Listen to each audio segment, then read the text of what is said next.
Hello student, इस video में हम देखेंगे वैद्युत रासायनिक श्रेणी। पिछले वीडियो में हमने देखा था कि हाइड्रोजन इलेक्ट्रोड विभव, मानक हाइड्रोजन इलेक्ट्रोड की सहारा से हम विभिन्न धातुओं के इलेक्ट्रोडों को उसके विभव को ज्ञात कर सकते हैं और उसको हमने करके भी दिखाया था पीछे जिंक का और कॉपर का। इसी प्रकार विभिन्न धातुओं का निकाला जाएगा। इसको वैद्युत रासायनिक श्रेणी कहा जाता है। एक सीरीज प्राप्त होगा जो कुछ ऐसा होगा। तो एनसीईआरटी में थोड़ा उल्टा है, हम लोग दूसरे तरीके से पढ़ेंगे, ठीक है। तो आप इस पर फोकस नहीं मत कीजिएगा, मैं जो आपको बताऊंगा आप उस पर फोकस कीजिएगा। तो वैद्युत रासायनिक श्रेणी क्या है? तो विभिन्न धातुओं के इलेक्ट्रोडों को हाइड्रोजन के सापेक्ष जो उसका विभव प्राप्त करते हैं हम लोग, उसको जब हम बढ़ते क्रम में सजाते हैं तो प्राप्त श्रेणी को वैद्युत रासायनिक श्रेणी कहा जाता है। ध्यान देने वाली बात है कि मानक अपचयन विभव ही लिया जाता है। तो मानक अपचयन विभव के आधार पर सजाते हैं। इस बात को मैं लिख देता हूँ। तो हम यहाँ पे लिखेंगे कि विभिन्न इलेक्ट्रोडों के मानक अपचयन विभव के मानों को, ध्यान रहे हम मानक अपचयन ही लेंगे, ऑक्सीकरण नहीं लेंगे। इलेक्ट्रोडों धातु भी हो सकते हैं, कुछ अधातु भी हो सकते हैं। तो विभिन्न इलेक्ट्रोडों के जो भी इलेक्ट्रोड हो उनके मानक अपचयन विभव के विभिन्न मानों को बढ़ते क्रम में सजाएंगे। सबसे छोटा मान होगा, फिर उससे बड़ा, फिर उससे बड़ा, फिर उससे बड़ा। तो जो श्रेणी मिलेगा उसे ही वैद्युत रासायनिक श्रेणी कहा जाएगा। अब एक और बात कि इसे सक्रियता श्रेणी भी कहा जाता है, जिसे आप क्लास 10 में पढ़े होंगे कि हाइड्रोजन से ऊपर की धातुएं सक्रिय होती है, हाइड्रोजन से नीचे की धातुएं सक्रिय नहीं होती है, कम सक्रिय होती है। हाइड्रोजन से ऊपर की धातुएं अम्ल से अभिक्रिया कर हाइड्रोजन गैस मुक्त करती है, अपने से नीचे वाले धातुओं को उसके यौगिक से हटा देती हैं, विस्थापित कर देती हैं, विस्थापन अभिक्रिया। तो इस पॉइंट को भी लिख लेते हैं। यहाँ पे हम लिखेंगे कि श्रेणी को, यानी इस श्रेणी को धातुओं की सक्रियता श्रेणी भी कहते हैं, क्योंकि धातुओं के ऑक्सीकरण विभव की तुलना करके सापेक्षिक सक्रियता ज्ञात किया जा सकता है। जो भी हम धातुओं को मानक अपचयन विभव के रूप में सजाएंगे तो हाइड्रोजन से ऊपर या नीचे कैसे हम बताएंगे कि ये सक्रिय है, कम सक्रिय है, तो उनके ऑक्सीकरण विभव का तुलना किया जाता है। ऑक्सीकरण विभव जिसका कम होगा वो कम सक्रिय, ज़्यादा होगा ज़्यादा सक्रिय। अब हमने तो अवकरण विभव दिया रहता है, तो हम ऑक्सीकरण कैसे निकालेंगे? तो बस उसमें माइनस चिन्ह लगा देंगे और हमारा ऑक्सीकरण विभव निकल जाएगा। इस प्रकार ज्ञात कर लेंगे। तो ये बात आपको समझ में आ रहा है। अब हम लोग सारणी को देखेंगे। तो यहाँ पे आप देख सकते हैं कि मानक अपचयन इलेक्ट्रोड विभव 298 केल्विन पर सभी धातु और अधातुओं को यहाँ पे लिखा गया है। ये है, देखिए एनसीईआरटी में देखेगा तो उसका उल्टा है, इसका उल्टा है। मतलब पहले फ्लोरीन है, उसने फ्लोरीन से पहले शुरू किया है, लेकिन यहाँ पे ज़्यादा जरूरी है 10 क्लास के अनुसार जैसे आपने पढ़ा है, हाइड्रोजन से ऊपर धातु रहते हैं, उसके नीचे अधातु रहते हैं, इसलिए 10 क्लास के बेसिस पे इसको सजाना अच्छा होगा। और ध्यान रहे कि इन सभी का मानक अपचयन विभव लिया गया, ऑक्सीकरण विभव नहीं लिया गया, क्योंकि आईपीएससी ने ऐसा कहा है कि हमें अपचयन विभव को ही शेल विभव मानना है। देख सकते हैं इलेक्ट्रॉन अपचयन मतलब इलेक्ट्रॉन ग्रहण करना, तो इलेक्ट्रॉन ग्रहण करने की प्रवृत्ति को अपचयन कहेंगे। तो अब इलेक्ट्रॉन ग्रहण कर रहा है, जैसे लिथियम प्लस है, एक इलेक्ट्रॉन ग्रहण करके एलाई बना लिया, ऐसे ही यहाँ पर सारा दिखाया गया है। अब ध्यान देने वाली बात है कि जो भी धातु होते हैं उनका अपचयन विभव माइनस में आता है। तो सबसे कम किसका है? लिथियम का। और जैसे हम नीचे आते हैं तो अब अपचयन क्षमता हाइड्रोजन के बाद धनात्मक होते चला जाता है। हाइड्रोजन पे 0 होता है और उसके आगे धनात्मक होते चला जाता है। तो किनका धनात्मक है आप देख सकते हैं यहाँ पे। अब इसका उल्टा आप ऑक्सीकरण निकालेंगे तो ऑक्सीकरण, इनका ऑक्सीकरण विभव ऋणात्मक हो जाएगा, माइनस में आएगा, क्योंकि रिडक्शन का माइनस होता है ऑक्सीकरण।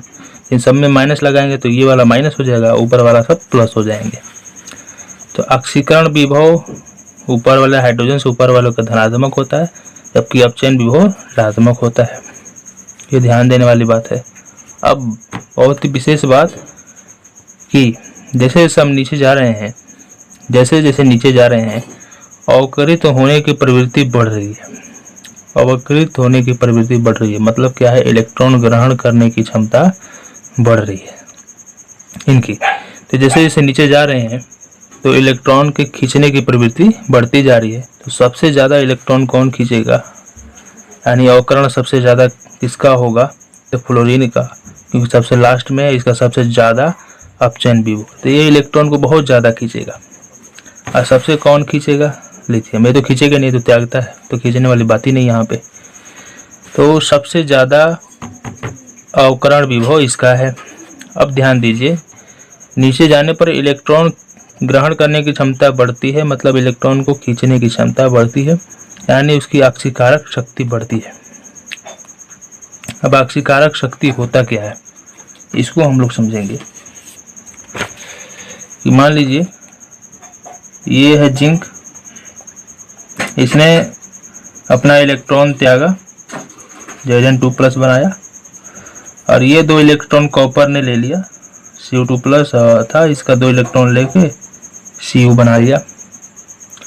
तो जिसने त्यागा उसका हो रहा है अवकरण, सॉरी, जो इलेक्ट्रॉन त्यागता है उसका तो ऑक्सीकरण होता है,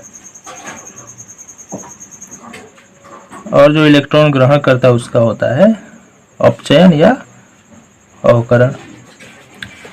अब ध्यान दीजिए, जिसने इलेक्ट्रॉन त्यागा उसका ऑक्सीकरण हो रहा है, इसका इलेक्ट्रॉन किसने ग्रहण कर लिया, Cu ने ग्रहण कर लिया। तो जिसके आखिर इसने इलेक्ट्रॉन किसके चलते त्यागा, जिंक ने, Cu के चलते, तो जिसके चलते त्यागा वो होता है ऑक्सीकारक। इसका सामान्य सा मतलब क्या है कि Zn का ऑक्सीकरण किसकी वजह से हुआ, Cu की वजह से हुआ, यानी Zn का ऑक्सीकरण किसने करवाया, Cu ने करवाया। करवाने वाला ऑक्सीकरण Cu है, यानी ऑक्सीकारक कौन है, Cu है। इसलिए जो इलेक्ट्रॉन ग्रहण करता है वो ऑक्सीकारक, जो इलेक्ट्रॉन त्यागता है वो हो जाएगा अवकारक। यहाँ पे ध्यान देने वाली बात है, या इसको अपचायक भी बोला जाता है। विशेष पॉइंट ध्यान दीजिए, तो जो इलेक्ट्रॉन ग्रहण करता है वो ऑक्सीकारक, जो इलेक्ट्रॉन त्यागता है वो अवकारक। तो जो इलेक्ट्रॉन ग्रहण करता है उसका, अब ध्यान दीजिए, तो मैंने बोला कि जिसका अवकरण होता है, तो किसका होता है, जो इलेक्ट्रॉन ग्रहण करता है उसका अवकरण होता है। तो ये किसका इलेक्ट्रॉन ग्रहण किया, किसकी वजह से इसका अवकरण हो रहा है, Zn की वजह से, क्योंकि किसी ने इलेक्ट्रॉन दिया तो इसका अवकरण हो पाया। तो इस कारण से जिसकी वजह से अवकरण हो पा रहा है, जिसने इसका अवकरण करवाया वो हो गया अवकारक। यही ध्यान देने वाली बात है। तो जैसे जैसे हम नीचे जाएंगे तो अवकरित होने की क्षमता बढ़ेगी, यानी इलेक्ट्रॉन को क्या कहा जाता है, यहाँ पे मैंने कहा कि जैसे जैसे नीचे जाते हैं अवकरित होने की प्रवृत्ति बढ़ती है, मतलब इलेक्ट्रॉन खींचने की क्षमता बढ़ती जाती है, यानी आक्सीकारक गुण बढ़ रहा है। आक्सीकारक मतलब ये इलेक्ट्रॉन जिसके बगल से खींच रहे हैं, जिसका ऑक्सीकरण करवा रहे हैं, तो जैसे जैसे नीचे जाएंगे इनका ऑक्सीकरण कराने वाला क्षमता बढ़ते जाएगा। तो ये ऑक्सीकारक है, जो ऑक्सीकरण करवाएगा ऑक्सीकारक है, तो इसलिए ये ऑक्सीकारक शक्ति बढ़ती जाएगी इनकी नीचे। मैं बोलता हूँ कि कॉपर और निकल, Cu, और इसमें कॉपर नहीं है, कोबाल्ट है, यहाँ पे मैं बाय मिस्टेक लिख दिया। तो Cu और निकल, इन दोनों में किसका ऑक्सीकारक क्षमता अधिक होगा, तो आप सिंपल सा नीचे वाला ध्यान देंगे कि ये इसके नीचे आता है, इसलिए इसका ऑक्सीकारक क्षमता अधिक होगा। अब ध्यान दीजिए,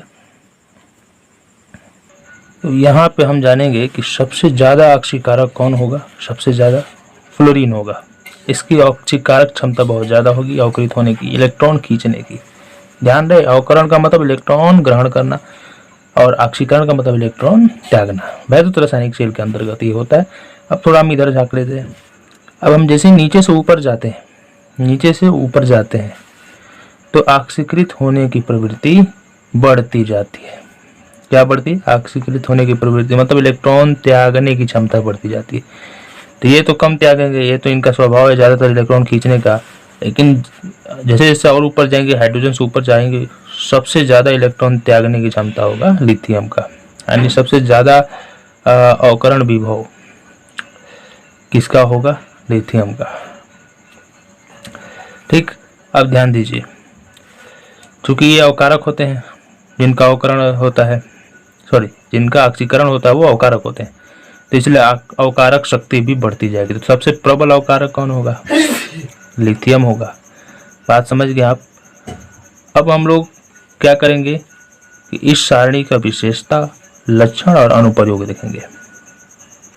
हम यहाँ पे देखेंगे वैद्युत रासायनिक श्रेणी के लक्षण, अनुगुण। पहला लक्षण या विशेषता, ध्यान से देखिएगा। यहाँ पे आप जो ये हाइड्रोजन से ऊपर देख रहे हैं, हाइड्रोजन का 0 होता है, उससे ऊपर जितने भी होते हैं सभी का माइनस होता है। आखिर ये माइनस क्यों है और इनका प्लस क्यों है, ये हम समझेंगे। तो आप देखे होंगे कि वैद्युत रासायनिक सेल में जो एनोड का काम करता है उस पर माइनस आवेश होता है एनोड है, लेकिन उस पर माइनस आवेश आ जाता है। क्यों माइनस आवेश आता है? क्योंकि वो इलेक्ट्रॉन त्यागता है। अब इलेक्ट्रॉन त्यागता है इसलिए वो इलेक्ट्रॉन का एक पुंज हो जाता है, पूरे माइनस आवेश से घिर जाता है, इसलिए उसका विभव भी माइनस ही हो जाता है। इसीलिए ये इनका विभव क्या आया है? माइनस आया। यानी ये क्या किसका समान व्यवहार करेंगे? एनोड के समान। तो हाइड्रोजन से जितने भी ऊपर हैं वो सब एनोड की भांति व्यवहार करेंगे। इनका विभव इसलिए माइनस आया है क्योंकि ये इलेक्ट्रॉन त्यागते हैं, इसके कारण से पूरा इलेक्ट्रोड इलेक्ट्रॉन से भर जाता है, माइनस आवेश से भर जाता है, इसलिए इनका विभव माइनस आता है। वहीं इसके विपरीत बात करें नीचे की, तो हाइड्रोजन से नीचे के जो भी हैं धातु, इलेक्ट्रोड या अधातु भी हैं इसमें शामिल, तो जो धातु हैं नीचे वाले हाइड्रोजन से, उनका विभव प्लस आया है क्योंकि ये इलेक्ट्रॉन ग्रहण करते हैं, जिस कारण से इनका जो माइनस आवेश खत्म होता जाता है और धनात्मक आवेश बढ़ता जाता है। इस कारण से इन पर विभव धनात्मक आता है। तो ये किसके समान व्यवहार करेंगे? कैथोड के समान व्यवहार करेंगे। तो क्या बात पता चला कि जो हाइड्रोजन से ऊपर है इनका विभव माइनस है, वो एनोड के समान व्यवहार करेंगे, और जिसका विभव धनात्मक है जो हाइड्रोजन से नीचे है वो कैथोड के समान व्यवहार करेंगे।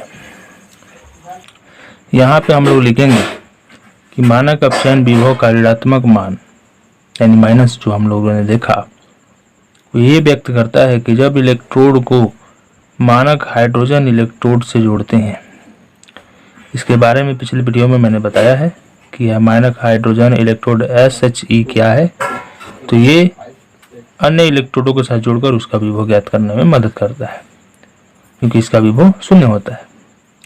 जब हम कोई भी इलेक्ट्रोड है जिसमें हमने देखा कि उसका मान माइनस में आ रहा है, उसको हाइड्रोजन से जोड़िएगा तो ये एनोड के समान कार्य करेगा, ठीक।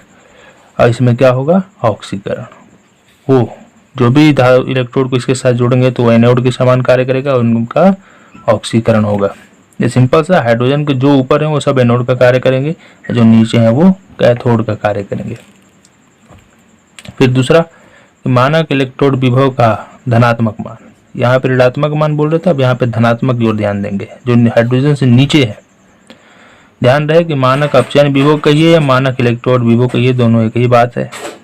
अब बता यहाँ पे देखेंगे कि जो प्लस वाला मान है यह व्यक्त करता है कि जब इलेक्ट्रोड को हाइड्रोजन के साथ जोड़ते हैं, हाइड्रोजन इलेक्ट्रोड के साथ जोड़ते हैं तो किसके समान कार्य करेगा? कैथोड के। और इसमें क्या होगा? अपचयन। सिंपल सा बात है, जो इलेक्ट्रॉन त्यागेगा उसमें ऑक्सीकरण, जो इलेक्ट्रॉन ग्रहण करेगा वो अपचयन। जो इलेक्ट्रॉन त्यागेगा वो एनोड, जो इलेक्ट्रॉन ग्रहण करेगा वो कैथोड। अब तीसरा हम लोग विशेषता देखेंगे। अब हम लोग तीसरी विशेषता देखेंगे। तीसरी विशेषता क्या है कि जो यहाँ पे आप देख रहे हैं हाइड्रोजन से ऊपर जितने भी धातु हैं उनका माइनस विभव आया है, जो ये बताता है कि ये प्रबल अपचायक है। प्रबल अपचायक मतलब इलेक्ट्रॉन त्यागने की प्रवृत्ति ज़्यादा है। और यहाँ पे हम नीचे जो हाइड्रोजन के नीचे है जिनका प्लस है, इनका इलेक्ट्रॉन ग्रहण करने त्यागने की प्रवृत्ति कम है, यानी ये दुर्बल अपचायक होंगे नीचे वाले और ऊपर वाले प्रबल अपचायक होंगे। तो सबसे प्रबल अपचायक कौन होगा? लिथियम। सबसे दुर्बल अपचायक कौन होगा? फ्लोरीन। आ रहा है समझ में? तो ये बात को यहाँ पे हम लोग लिखेंगे, ऐसे पदार्थ जो हाइड्रोजन की अपेक्षा प्रबल अपचायक है उन्हें श्रेणी में हाइड्रोजन के ऊपर रखा गया और इनका मानक अपचयन विभव ऋणात्मक होता है। और ऐसे पदार्थ जिनके मानक इलेक्ट्रोड विभव धनात्मक होते हैं उन्हें श्रेणी में हाइड्रोजन से नीचे रखा गया है। और दुर्बल अपचायक, ये दुर्बल अपचायक होते हैं। अब हम लोग चौथा लक्षण देखेंगे। तो चौथा हम लोग देखेंगे यहाँ पे इस सारणी को अगर आप फ्लोरीन को ध्यान से देखें तो फ्लोरीन गैस F2 गैस एक इलेक्ट्रॉन ग्रहण करके F- आयन में टूट जाता है और 2F हो जाता है। यहाँ पे 2F दिखा रहा है आपको, 2 इलेक्ट्रॉन लेकर 2F में बदल जाता है, 2F-। यहाँ पे ध्यान रहे कि ये गैस होते हैं इसलिए इनका इलेक्ट्रोड नहीं बन पाता, इसलिए इनका इलेक्ट्रोड बनाने के लिए हम लोग प्लेटिनम इलेक्ट्रोड का इस्तेमाल करते हैं। मतलब इनका तो इलेक्ट्रोड बन नहीं पाएगा, तो इनके इलेक्ट्रोड के लिए हम लोग अक्रिय धातु प्लेटिनम का इस्तेमाल किया जाता है। अब इसने 2 इलेक्ट्रॉन ग्रहण किया, F2- आयन बना लिया। अब यहाँ पे इसका देखा जाए तो सबसे प्लस में ज़्यादा है अपचयन विभव, मानक अपचयन विभव सबसे ज़्यादा है। इसका मतलब इसके अपचयित होने की प्रवृत्ति, अवकरित होने की प्रवृत्ति, मतलब इलेक्ट्रॉन खींचने की प्रवृत्ति सबसे ज़्यादा है, इसलिए सबसे ज़्यादा अक्षीकारक है। तो प्रबल इसको कहा जाता है, प्रबल अक्षीकारक। प्रबल मतलब मजबूत, सबसे ज़्यादा अक्षीकारक। वहीं अपचायक गुण की बात करें या अवकारक गुण की तो सबसे कमज़ोर होगा, क्योंकि इसका सारणी का नियम क्या है कि वर्ग में ऊपर से, सारणी में ऊपर से नीचे आने पर अक्षीकारक गुण बढ़ता है और अपचायक गुण घटता है। तो सबसे दुर्बल अपचायक होगा, ठीक है। लेकिन ध्यान रहे कि यहाँ पे फ्लोरीन गैस अक्षीकारक होगा और ये आयन F- अवकारक होगा, दुर्बल अवकारक। क्योंकि अवकारक का गुण का मतलब इलेक्ट्रॉन त्यागने वाला, इलेक्ट्रॉन त्यागने वाला गुण। F2 तो इलेक्ट्रॉन त्यागेगा नहीं, क्योंकि ये तो खुद एक गैस है, तो ये इलेक्ट्रॉन त्यागता नहीं। यहाँ से इलेक्ट्रॉन त्यागने की बात हो सकती है, तो ये जल्दी इलेक्ट्रॉन त्यागते नहीं, बहुत कम त्यागते हैं किसी कंडीशन में। इस कारण से ये इनका जो अवकारक गुण होगा बहुत ही कम होगा। तो हम इसके अवकारक की बात करेंगे, इसके लिए अक्षीकारक प्रयोग करेंगे। इस बात को मैं लिख देता हूँ। यहाँ पे हम लिखेंगे कि फ्लोरीन का मानक इलेक्ट्रोड विभव उच्चतम है, जो अभी मैंने हम लोगों ने देखा, जो यह बताता है कि फ्लोरीन गैस यानी F2 की फ्लोराइड आयन में अपचयित होने की प्रवृत्ति अधिकतम है। अपचयित मतलब इलेक्ट्रॉन ग्रहण करने की क्षमता। अब F- का मतलब ये नहीं कि वो इलेक्ट्रॉन त्याग रहा है, कैसे, तो माइनस आवे इसका मतलब उसने इलेक्ट्रॉन ग्रहण किया है, त्यागा नहीं है, ग्रहण किया। ध्यान रहे, इसलिए ये मत सोचिएगा कि त्यागा है तभी आयन बना है, नहीं, इसने ग्रहण किया है तब जाके आयन बना है। अब अपचयित होने की प्रवृत्ति ज्यादा है। अपचयित जब भी कहे समझ लीजिएगा इलेक्ट्रॉन खींचने की प्रवृत्ति कह रहा है, और आक्षीकृत का है यानी इलेक्ट्रॉन त्यागने की प्रवृत्ति पूछ रहा है, बता रहा है। तो बहुत ज्यादा है अपचयित होने की प्रवृत्ति, इसलिए फ्लोरीन क्या है, प्रबल आक्षीकारक। पहले भी बता चुका हूं मैं कि जो अपचयित होगा वो आक्षीकारक, जो आक्षीकृत होगा वो अवकारक, यानी जो इलेक्ट्रॉन खींचेगा ग्रहण करेगा वो आक्षीकारक, जो त्यागेगा वो अवकारक। और फ्लोराइड आयन दुर्बलतम अपचायक है। तो अब बात आती है कि यहाँ पे फ्लोराइड आयन को दुर्बल अपचायक क्यों कहा जा रहा है, F2 को क्यों नहीं कहा जा रहा है, इसी को हम समझेंगे। जो फ्लोरीन गैस है वो तो इलेक्ट्रॉन त्यागेगा ही नहीं, इसकी बात ही खत्म है कि इलेक्ट्रॉन गैस है तो इलेक्ट्रॉन त्यागेगा नहीं। तो फिर क्या गैस है तो ये इलेक्ट्रॉन ग्रहण करेगा, तो हाँ यही खासियत है कि गैस है तो इलेक्ट्रॉन तो त्यागता नहीं, क्योंकि गैस हो जाने पर इनका अष्टक पूरा हो जाता है। तो हमने तो पढ़ा था कि गैस जो होते हैं ना ही इलेक्ट्रॉन त्यागते हैं ना ग्रहण करते हैं, क्योंकि उनका अष्टक पूरा हो जाता है। लेकिन यहाँ पे इन तत्वों के लिए ऐसा नहीं है। F2O2N2 ये प्रबल अपचायक है, प्रबल अक्षीकारक है। इनका आप पढ़े होंगे इलेक्ट्रोनेगेटिविटी, वैद्युत ऋणात्मकता, इलेक्ट्रॉन खींचने की क्षमता है इतना ज़्यादा है कि ये अपने ऑक्टेट को पूरा करने के बावजूद भी अपने आसपास के स्थित पदार्थ का इलेक्ट्रॉन खींच लेते हैं। इसीलिए लोहा की उपस्थिति में F2O2 की उपस्थिति में लोहा में जंग लग जाता है, क्योंकि ये O2 हमारे आसपास हवा में O2 है, लेकिन O2 फॉर्म में होते हुए भी वो तुरंत जाके रिएक्शन कर लेता है, वहाँ का एक इलेक्ट्रॉन को खींच लेता है अपनी तरफ और जाके उससे जुड़ जाता है, चिपक जाता है। इनमें इलेक्ट्रॉन खींचने की प्रवृत्ति ज़्यादा होती है, इसलिए ये गैस होते हुए भी इलेक्ट्रॉन खींच लेता है। हाँ, त्यागेंगे नहीं, ये तो है कि ये त्यागेंगे नहीं, इसलिए दुर्बल अपचायक है। तो ये नहीं है, इनका आयन दुर्बल अपचायक है, तो ये तो इलेक्ट्रॉन त्यागेगा नहीं, तो इनकी आयनों में संभावना है कि ये इनके आयनों में संभावना है कि ये इलेक्ट्रॉन त्याग सकते हैं, लेकिन इतना ज़्यादा नहीं त्यागेंगे, इसलिए ये दुर्बल अपचायक हैं। इनकी तो बात ही नहीं होगी इलेक्ट्रॉन त्यागने की, इसलिए हम इसको नहीं कहेंगे कि ये दुर्बल अपचायक। किसको कहेंगे? इनको कहेंगे।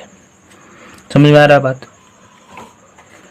अब हम लोग 5वां लक्षण या विशेषता देख लेते हैं। अब हम लोग 5वां देखेंगे। 5वां में क्या बात करेंगे? चौथा में हमने फ्लोरीन की बात किया क्योंकि ये सबसे लास्ट में था। अब हम 5वां में लिथियम की बात करेंगे जो सबसे ऊपर है। तो ध्यान दिया जाए, लिथियम का जो मानक विभव है, इलेक्ट्रोड विभव सबसे कम है। जितना माइनस में ज़्यादा अंक है समझ लीजिए उतना ही कम है, क्योंकि हम 0 से नीचे जा रहे हैं और नीचे जा रहे हैं। जितना बढ़ रहे हैं उतना नीचे जा रहे हैं। तो लिथियम का जो अवकारक गुण होगा, यानी इलेक्ट्रॉन त्यागने की प्रवृत्ति बहुत ज़्यादा होगी। ठीक, यानी ऑक्सीकृत होने की प्रवृत्ति। इलेक्ट्रॉन त्यागना मतलब ऑक्सीकृत होना। तो ये ऑक्सीकृत होने की प्रवृत्ति इसमें ज़्यादा है, इलेक्ट्रॉन त्यागने की प्रवृत्ति सबसे ज़्यादा है, इसलिए ये प्रबल अवकारक होगा।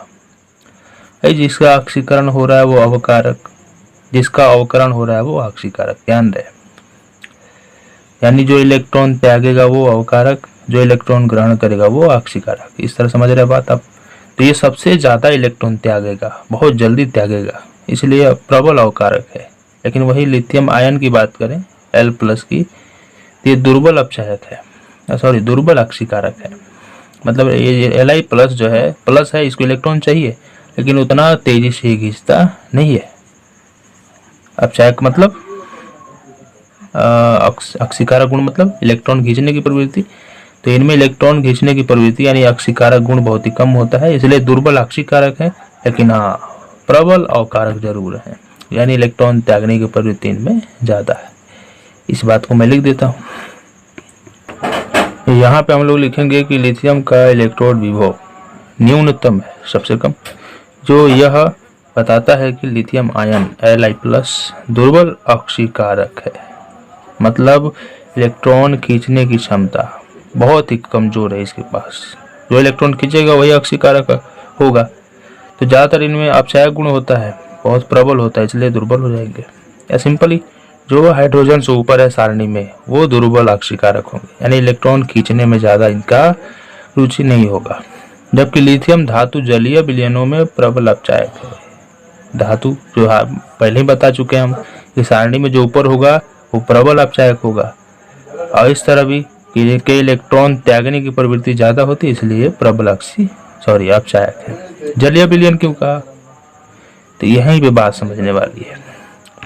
जो समझाने वक्त कोई भी टीचर शॉर्टकट का प्रयोग करता है, लिखने वक्त विशेष बात लिखी जाती है, इसलिए लिखे बात मेरे दोनों पर ध्यान दिया कीजिए। जो समझाता हूँ उसे भी, जो लिख रहा हूँ उसे भी। जलीय विलयन इसे कहा इसलिए लिया गया है कि लिथियम धातु ठोस अवस्था में रहता है, इसलिए ये आयनों में तो टूटेगा नहीं, तो आपको कहाँ डालना पड़ेगा? पानी में डालना ही पड़ेगा। इसलिए जलीय विलयन में रहेंगे तभी आयनों में टूटेगा, और वहाँ पे प्रबल अपचायक का कार्य करेगा, यानी इलेक्ट्रॉन त्यागेगा। अब हम लोग इस वैद्युत रासायनिक श्रेणी का अनुप्रयोग देखेंगे। तो अब हम लोग जानेंगे वैद्युत रासायनिक श्रेणी के अनुप्रयोग, मतलब एप्लीकेशन, मतलब कहाँ कहाँ यूज होता है, क्या क्या करने में यूज होता है। यहाँ से कई सारे सवाल भी आ जाते हैं। अब देखिए, उससे पहले हम लोग जो सब लोग जानता है ट्रिक वाली बात, ज़्यादातर लोगों के मन में रहता है इलेक्ट्रोकेमिकल सीरीज को लेकर ट्रिक। तो ट्रिक से कोई खास लेना देना नहीं होता, क्योंकि आप बार बार इसे देख लीजिएगा तो आपको पता चल जाएगा, या पिछला साल का पेपर आप हल कीजिएगा तो आपको इतना अंदाजा हो जाएगा कि कौन कौन एलिमेंट ज़्यादा यूज हो रहे हैं, कौन कौन तत्व ज़्यादा यूज हो रहे हैं। लिथियम फ्लोरीन तो हो ही रहे हैं, ज़्यादातर यूज होते हैं मैग्नीशियम, जिंक, कॉपर, इन सब का ज़्यादा यूज होता है। लोहा, ये सबको याद कर ध्यान से समझ लीजिए कि हाइड्रोजन के ये सब ऊपर है, कॉपर नीचे है, और धातु जितने हैं सब हाइड्रोजन से नीचे हैं, धातु सब ऊपर है। कुछ यहाँ पे ध्यान कर लेंगे, लेकिन फिर भी मेरा काम है ट्रिक बताना, तो मैं आपको बता देता हूँ कि आप बना सकते हैं अपने से भी, या समझ लीजिए ना। लैला ने कहा बाजार का बाजार को ना मांग,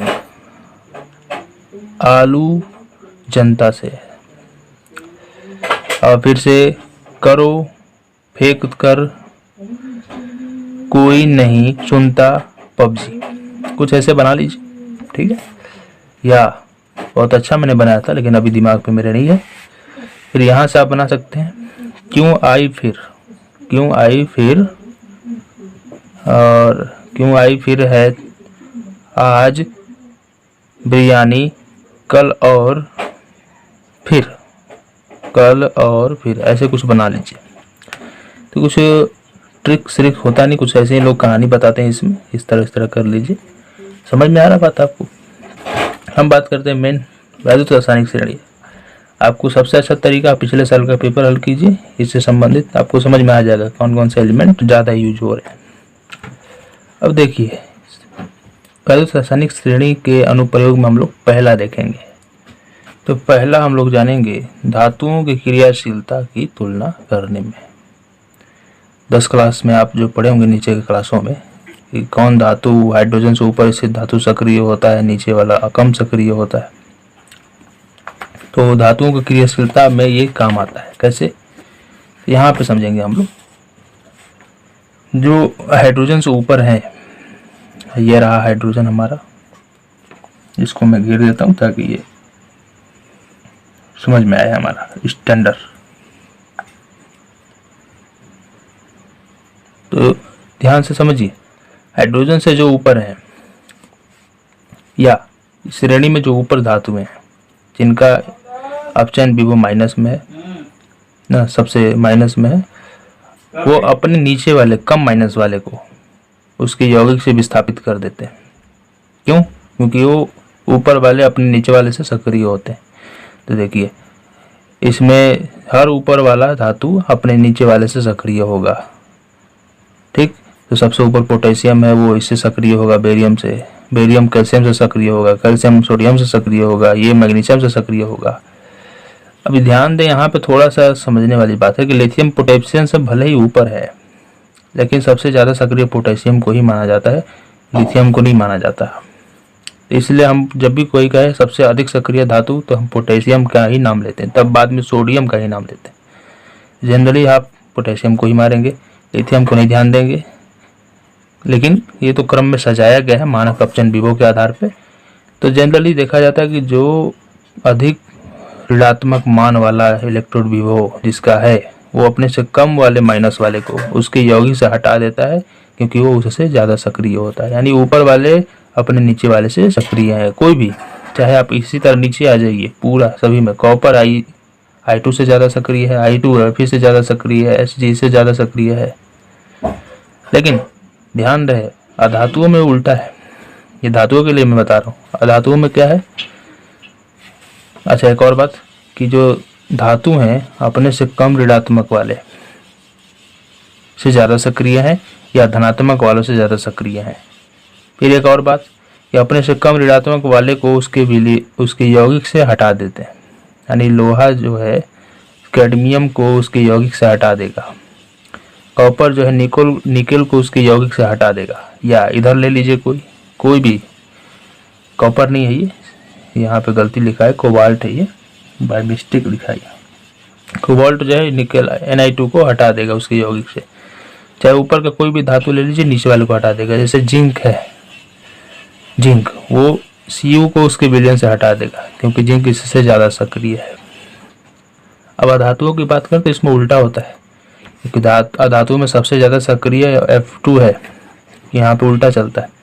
यहाँ पे अधातु कौन कौन है, F2, Cl2, Br2, I2, बस इतना ही है। तो इनमें उल्टा चलेगा, सबसे ज़्यादा सक्रिय ये। अब ये अपने से ऊपर वाले यौगिकों तत्व को, चाहे Br2, Cl2 या I2 को, उनके यौगिक से हटा देगा। आ रहा बात समझ में? इस सारे बातों को मैं लिख देता हूँ।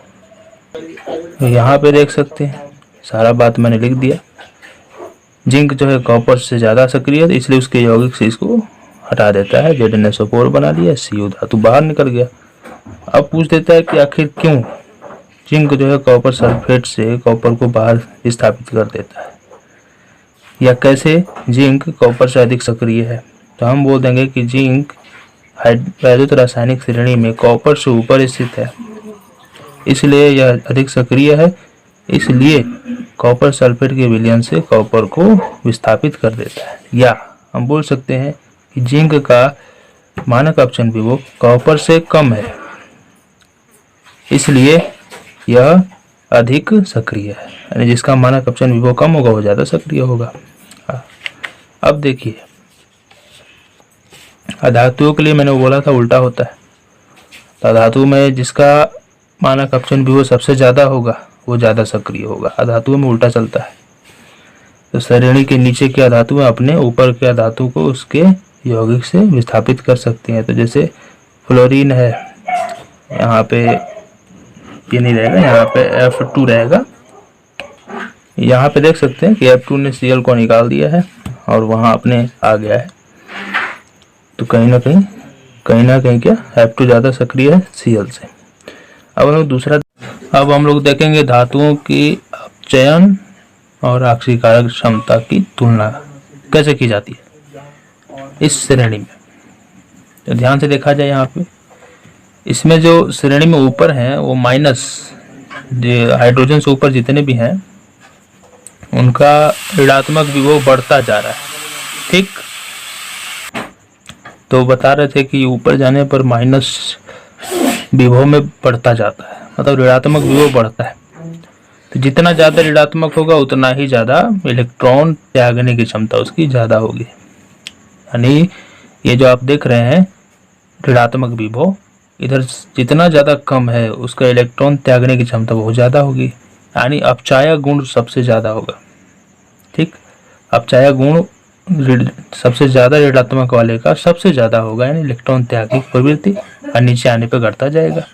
अब ऐसा क्यों होता है? आखिर माइनस विभव होने पर आखिर इनका गुण क्यों बढ़ता जा रहा है? तो मैंने पहले बताया था कि जो एनोड होते हैं वो इलेक्ट्रॉन त्यागते हैं, और त्यागने के चलते उस एनोड पर माइनस आवेश का भंडार हो जाता है, पूरा माइनस आवेश। तो जितना ज़्यादा माइनस आवश्यक हो उतना माइनस में विभव आएगा। कहीं ना कहीं लिथियम बहुत ज़्यादा इलेक्ट्रॉन त्यागता है, इसलिए इसका विभव माइनस में बहुत ज़्यादा आया है। वहीं इसका उल्टा हम बात करें नीचे, हाइड्रोजन से नीचे वालों का, तो नीचे जाने पर धनात्मक विभव बढ़ता जाता है। जितना ज़्यादा अधिक धनात्मक होगा उतना ही ऑक्सीकारक गुण बढ़ेगा और अपचायक गुण घटते चला जाएगा। इसका मतलब इधर जितना ज़्यादा धनात्मक विभव है इलेक्ट्रॉन लेने की क्षमता उतना ही ज़्यादा है। जैसे कैथोड पर, ये कैथोड का काम करते हैं, ये एनोड का, ये नीचे वाला कैथोड का। कैथोड क्या करता है? एनोड से आए इलेक्ट्रॉन को ले लेता है, जिस कारण से माइनस आवेश खत्म होता चला जाता है, धनात्मक आवेश बढ़ता चला जाता है, इसलिए सब प्लस आते जा रहा है। धनात्मक आवेश बढ़ रहा है इसलिए विभव भी प्लस आ रहा है। अब होगा क्या कि प्लस बहुत ज्यादा आ रहा है, इसका मतलब इलेक्ट्रॉन खींचने की क्षमता बहुत ज्यादा है। आ रहा बस समझ में?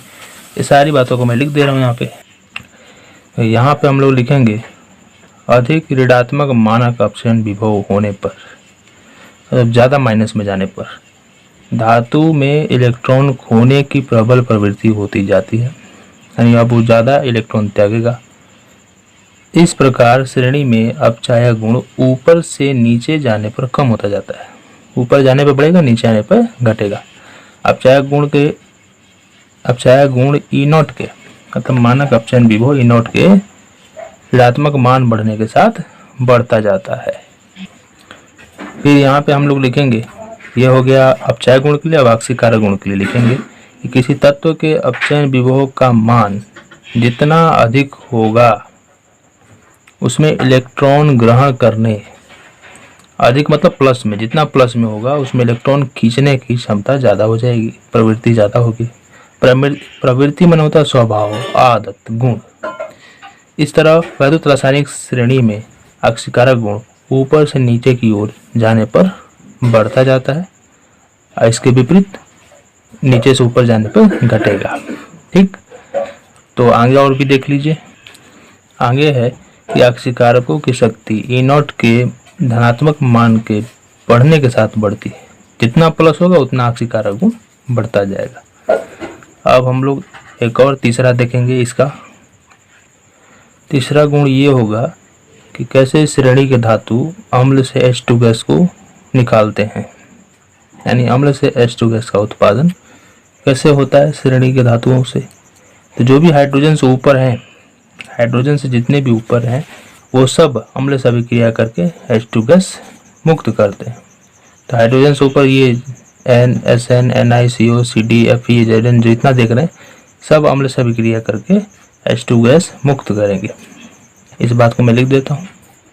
तो यहाँ पे हम लोग लिखेंगे कि श्रेणी में हाइड्रोजन से ऊपर की धातुएं अम्ल से अभिक्रिया करके हाइड्रोजन गैस मुक्त करती हैं। जैसे कि बात कर लें तो आप ले लो HCl गैस, HCl अम्ल है, और आप Mg सॉलिड से अभिक्रिया कराइए मैग्नीशियम से, क्या होगा, ये बना लेगा MgCl2 और हाइड्रोजन गैस मुक्त होगी। ये तिरछिन मुक्त को दिखाता है। अब यहाँ पे ध्यान दीजिए, यहाँ पे Cl2 कैसे है तो आप जानते हैं Cl को एक चाहिए होता है इलेक्ट्रॉन, इसको 2 त्यागने की क्षमता होती है, तो ये 2 बार आएगा। बैलेंस कर लेते हैं, यहाँ पे 2 हाइड्रोजन है 2 लगा दीजिए, 2 क्लोरीन है हो जाएगा, 1 मैग्नीशियम हो जाएगा 2 लगा दीजिए, तो 2 हाइड्रोजन 2 Cl 1 मैग्नीशियम 1 मैग्नीशियम हो गया बैलेंस। इस प्रकार ये टॉपिक यहाँ से क्लियर हुआ। अब हम लोग अगले वीडियो में नरनष्ट समीकरण देखेंगे और भी उसका समीकरण देखेंगे, और भी संबंधित होता है साम्य स्थिरांक, वो भी देखेंगे। तो मिलते हैं अगले वीडियो में, तब तक के लिए